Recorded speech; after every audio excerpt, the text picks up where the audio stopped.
ఏపీకి తిరుపతి ఎట్లనో మన తెలంగాణకు యాదగిరి గుట్ట అట్లా. ఎందుకంటే తెలంగాణ అంతటికి పాయరంగల్ల దేవుడు మన యాదగిరి నరసన్న. కాబట్టి సర్కార్ కూడా యాదగిరి గుట్టను తెలంగాణ తిరుపతి అని ఎన్నడో చెప్పింది. అయితే అంత బాగానే ఉంది కానీ నరసన్న కాడికి పోతానికి వత్తానికి తిప్పలైతుంది.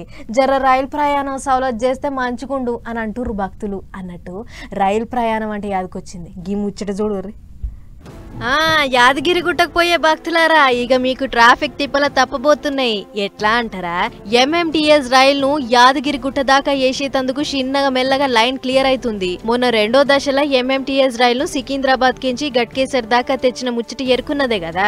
ఆ రైలును గట్కేసర్ దాకానే కాదు, భక్తుల రద్దీ ఎక్కువైతుంది కాబట్టి యాదగిరి గుట్ట దాకా పట్టుకొస్తే ముదుగుంటదని అనుకుర్రాట సర్కారోళ్ళు. ఇప్పటికే గా పనుల కోసం టెండర్ల ముచ్చట కూడా ఒడిసిందట. గా మొన్న మంత్రి కోమటిరెడ్డి వెంకటరెడ్డి సారు భక్తులకు చాలా తిప్పలైతుంది కాబట్టి సెంటర్ ఓళ్ళు రైలు సౌలభ్యం పట్టుకొస్తే మంచిగా ఉంటది, అవసరమైతే జాగలు దోలాడే జిమ్మేదారి రాష్ట్ర సర్కార్ చూసుకుంటది అని చెప్పినుండే. ఇంతల్నే సెంటర్ మంత్రి కిషన్ రెడ్డి సారు ఖుష్ ఖబర్ చెప్పిండు. మూడో దశ కింద గట్కేసర్ కాడ నుంచి యాదగిరిగుట్టకు ఎంఎంటీఎస్ రైలు తెస్తున్నాం. మొత్తం 33 కిలోమీటర్లకు సెంటర్ ఓళ్ళు పైసలు కూడా ఈడుదల చేసిర్రు. 464 కోట్ల రూపాయలు ఖర్చు పెట్టి అమృత భారత్ స్టేషన్ పథకం కింద ఈ రైలు సౌలభ్యం తెస్తున్నాం అని మాట్లాడుకొచ్చిండు. అంతేకాదు, అదే గనక అయితే 20 రూపాయలు పెడితే పట్నం కెంచి యాదగిరి గుట్టకు 30 గంటల పోవచ్చట. మంచి ముచ్చటే. దీంతోని టైము పైసలు రెండూ కలిసి వస్తాయి, దర్శనాలు కూడా జోరందుకుంటాయి అని అనుకుంటున్న భక్తులు ఎక్స్ప్రెస్ రైళ్లని ఆపాలే అని అడుగుతుర్రు. మరి జూన్ల పనులు చాలు చేస్తారని వార్తలు వస్తున్నాయి. చూడాలి మరి